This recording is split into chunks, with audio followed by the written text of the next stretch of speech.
ہر سال محرم الحرام میں ہمیں ایک عہد آقا عبداللہ بن حسین سے کرنا چاہیے۔ وہ عہد یہ ہے کہ مولا ہم ایک قدم تقوی کی طرف مزید بڑھیں گے۔ ایک سال جو ہم نے کوشش کی تقوی کی، اب اس سال ہم عہد کرتے ہیں کہ اور زیادہ کوشش کریں گے تاکہ ایک قدم مزید تقوی کی طرف بڑھ سکیں۔ لہذا ہر سال تقوی میں ترقی کریں۔ یہ جو ایک ایک قدم کی ترقی ہے، ہر سال تقوی کی طرف، یعنی ایک ایک قدم آپ ظہور کے نزدیک ہو رہے ہیں۔ ایک قدم آپ تقوی کا اٹھا لیں، آپ ایک قدم ظہور کے نزدیک ہیں۔ یہ قدم کیا ہے؟ کوئی بھی چیز ہو سکتی ہے۔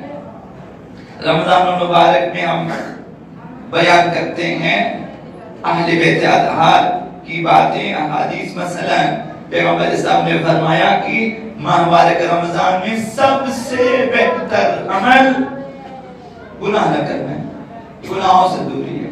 کہ ایک روزہ دار کوشش کرے اس ماہ میں کم از کم مجھ سے کوئی گناہ سرزد نہ ہو، تو ایک ایک گناہ چھوڑنا۔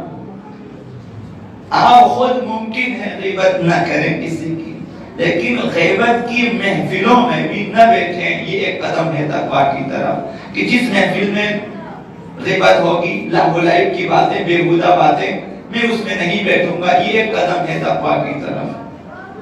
آپ دکاندار ہیں، آپ تاجر ہیں، آپ تجارت کرتے ہیں، آپ عہد کریں آقا امام حسین سے کہ میں آج کے بعد اپنی تجارت میں جھوٹ نہیں بولوں گا۔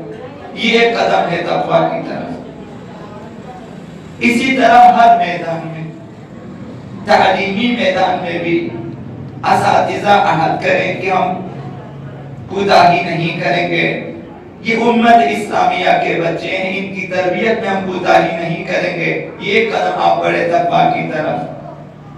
ایسا نہ کریں اساتذہ اسکولوں سے غائب ہیں، کسی ایک کو آپ فون کرتے ہیں کہ بھائی میری حاضری لگوا دیں، یہ کام چوری ہے اور اس ایک دن کی تنخواہ حرام ہے۔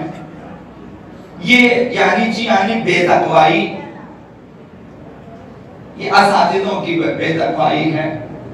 اسی طرح علماء کے لیے چاہیے کہ ہر قسم کے کھانے نہ کھائیں، ہر قسم کی محفلوں میں نہ جائیں، ہر جگہ نہ جائیں، تہمت کے مقامات سے دور رہیں۔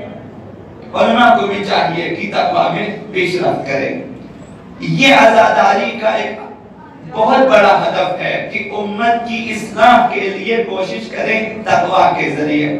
آقا امیر المؤمنین نے جو طلب کیا ہے، تقاضا کیا ہے، نصرت کا تقاضا کیا ہے، اس میں یہی فرمایا تقوی کے ذریعے میری مدد کرو۔ یعنی تم متقی بن جاؤ، تم نے میری مدد کی ہے۔ تو جھوٹ بولنا چھوڑ دے، تو فریب دھوکہ چھوڑ دے، غیبت کرنا چھوڑ دے، تہمت لگانا چھوڑ دے، چمگوئیاں چھوڑ دے، خوشامد چھوڑ دے، چاپلوسی چھوڑ دے، رشوت دینا چھوڑ دے، رشوت کھانا مثلا یہ چیزیں، ناجائز آوازوں کا سننا چھوڑ دے، ناجائز کھانوں کا کھانا چھوڑ دے، ناجائز مناظر کا دیکھنا چھوڑ دیں۔ یہ اہل بیت کی مدد ہے، یہی مدد ہے اہل بیت کی کہ اہل بیت کے کاموں کو، ظہور کو، امام زمان کی آمد کو آپ نے آسان کر دیا۔ یہ اسی کاموں کے لیے اہل بیت آتے ہیں کہ دنیا سے ظلم و فساد ختم ہو جائے۔ جب ہم خود کوشش کریں گے کہ اس معاشرے سے ظلم و فسادات اور یہ بد اخلاقیاں دور ہو جائیں، یہ خود مدد ہے اہل بیت کی اور ایک زمینہ سازی ہے امام زمان کے ظہور کے لیے۔